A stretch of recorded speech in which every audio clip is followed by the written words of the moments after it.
Inilah salah satu ustadz lulusan Madinah yang telah kembali ke pangkuan Aswaja. Sebelumnya, beliau berafiliasi dengan ajaran Wahabi intoleran selama bertahun-tahun.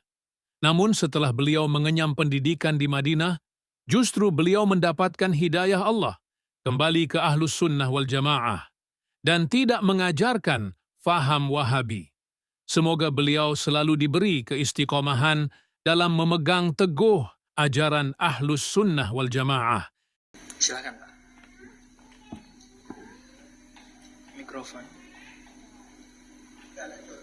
Baik, Assalamualaikum warahmatullahi wabarakatuh. Waalaikumsalam warahmatullahi wabarakatuh. Bertanya Ustadz, kalau lihat biografi Ustadz, kita agak heran juga. Ustadz kan lulusan Madinah Ustadz. Afwan Ustadz. Ya. Yang kita tahu umumnya lulusan Madinah sama tasawuf tuh versus lah. Ini Masya Allah Tabarakallah, luar biasa. Ada lulusan Madinah bisa menjadi pimpinan organisasi tasawuf. Ini mohon pencerahan, mudah-mudahan ada saudara-saudara kita yang lulusan Madinah juga menonton, bisa terinspirasi. Mohon maaf atas kurang sopanan ini Ustaz. Assalamualaikum warahmatullahi wabarakatuh. Waalaikumsalam warahmatullahi wabarakatuh. Ya. Ini beberapa kali ditanya ke saya. Baik. Bapak Ibu sekalian makan Allah Subhanahu wa taala. Memang saya, ya mohon maaf ya, mantan Wahabi. Ya. Sebelumnya kita sejak kecil SD sampai masuk SMP itu, karena SMP kita alhamdulillah kebetulan di pesantren itu Kiai Aswaja. Tapi sempat kecolongan. Memberikan kesempatan salah seorang lulusan Madinah ngajar di situ. Tadinya dibatasin pergerakannya, pokoknya nyampein cuman berkaitan dengan bahasa Arab, ya, baca kitab dan sebagainya. Tapi lama kelamaan karena memang nggak dikontrol, akhirnya dia ngajarin tuh, ya, akidah Wahabi. Alhamdulillah sempat merasakan jadi Wahabi. Cukup lama dari SMP, SMA sampai kemudian kita kuliah. Kita pernah S1 di salah satu kampus di Makassar yang, ya, kita sebutkan aja Stiba. Ya, itu kampus memang berafiliasi ke Wahabi. Banyak dapat beasiswa dari Timur Tengah, terusus Madinah. Ya. Kita lama belajar di situ S1, ya, sambil mengembangkan bahasa Arab. Setelah kita lulus, kita coba-coba ikut beasiswa ke Madinah. Alhamdulillah kita keterima. Nah, sempat bingung dulu masuk di Madinah. Pengen melanjutkan tradisi keilmuan kita waktu di Stiba, karena memang dulu sempat tertarik dengan ilmu hadis, Bu ya. Pengen masuk jurusan hadis. Tapi masa ilmu hadis mulu, kan udah belajar di Stiba dulu. Ya udah kita pindah belajar ke syariah. Ternyata syariah tidak seperti jurusan-jurusan yang lain. Para masyayikh di syariah itu nggak terlalu peduli dengan akidah. Akhirnya apa? Kita belajar di syariah, kaget yang tadinya dulu kita madhabnya madhab tarjih. Pokoknya yang benar ini, yang dirojihkan oleh ustadz-ustadz kita.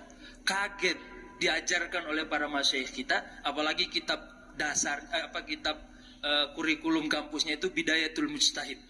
Itu kitab perbandingan mazhab. Jadi nggak ada yang benar, nggak ada yang rojih dari masyayikh di sana. Pokoknya kita disampaikan nih pendapat para ulama kita, nggak ditarjih. Lah kok beda ya? Nggak kayak di Indonesia. Kita semakin bingung di sana tuh. Malah justru bingung kita di sini nih. Ya. Kemudian kita bertemu dengan salah seorang masyayikh di sana. Beliau ini luar biasa. Ya. Beliau namanya itu Dr. Abdullah Zahid. Itu pentahkik nomor 1 yang direkomendasikan tahkikannya itu. Jadi beliau mentahkik kitab Bidayatul Mujtahid. Ya. Jadi beliau inilah yang banyak memberikan kita pencerahan tentang mazhab. Ya. Akhirnya setelah ketemu beliau kita mulai paham pentingnya bermazhab. Beliau juga yang merekomendasikan tuh, kita nggak akan pernah menjadi faqih, ya, kalau kita belajar nih Bidayatul Mujtahid. Kalau antum pengen jadi faqih, kata beliau, belajar tuh mazhab ente, ya, mazhab yang berkembang di negara kita. ente jangan pulang. Itu pesan beliau ke kita. Ente jangan pulang-pulang dari sini bawa mazhab sini. Ya. Ente pulang ke Indonesia bawa ajarkan mazhab Syafi'i. Lah kita bingung. Ini Ustadz Wahabi tapi ngajarin begini. Ngajarin salah nih. Ya, akhirnya di situ kita banyak pencerahan. Sampai kemudian kita juga ketemu dengan salah seorang dosen. Ya. Ini nama beliau apa? Karena klan beliau ini klan yang termasuk kabilah yang jarang di sana. Namanya Syekh Badar Al-Nadir. Nadir itu artinya jarang. Dan memang klan beliau paling sedikit di Saudi. Ini salah satu klan Saudi, ya. Al-Su'ud. Ini Syekh, Masya Allah, banyak sekali memberikan kita pencerahan. Karena beliau ngajarin kita usul fikih, disitulah kita mulai tercerahkan. Terutama konsep akidah Ahlus Sunnah wal Jamaah. Beliau bukan Wahabi, beliau bukan Taimi, tapi beliau sering memuji Imam Fakhrur Razi, ya. Memuji Asy'ariyah. Kita bingung ini Wahabi atau bukan, ya. Ini Syekh ngajarin di kampus Saudi, ngajarin di Madinah, tapi banyak muji Asy'ari. Tapi beliau bukan Asy'ari, beliau nggak mau bilang beliau Asy'ari. Ya mungkin kita lihat, ya mungkin ini sikap biar beliau tidak dikeluarkan di kampus. Ya, karena setiap dosen itu Bapak Ibu sekalian diawasi, ada mata-mata. Ya, siapa yang melenceng dari kurikulum, udah dikeluarin tuh, besok nggak ngajar lagi. Ya, benar, Buya. Termasuk beliau tuh yang disebutkan oleh Buya. Dikeluarkan. Kenapa? Karena udah mulai terang-terangan. Jadi cara aman supaya tidak dikeluarkan dari kampus gitu. Ya, sembunyi-sembunyiannya tuh. Ya, alhamdulillah kita banyak tercerahkan dari situ. Sampai kita mulai tuh belajar akidah Ahlus Sunnah wal Jamaah, ya akidah Aswaja, dari kita mulai membaca kitab-kitab Syekh Said Fuda. Syekh Said Fuda ini salah seorang ulama kontemporer yang fokus kepada ilmu akidah, ilmu kalam. Ya, beliau banyak tuh ya kitab-kitab yang insya Allah ya bisa direkomendasikan lah menjadi kitab acuan kita untuk belajar akidah Ahlus Sunnah wal Jamaah. Termasuk kitab yang paling, yang menurut saya ya, yang paling luar biasa dari beliau, Syekh Said Fuda, yang juga banyak mencerahkan kepada saya, Al-Faqir, itu syarah kitab Tahawi. Ya, Tahawiyah. Ya. Itu ada 2 jilid tuh, bagus ya kitabnya. Saya banyak belajar dari beliau tuh, dari internet, dari YouTube.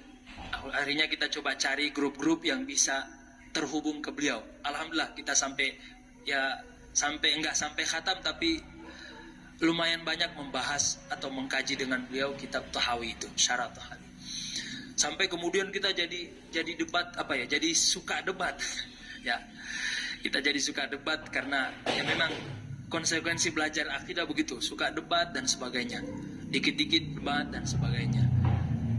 Sampai kemudian kita merasa ya Allah kok ada yang kurang ya. Karena kita belajar itu pengen hati tenang.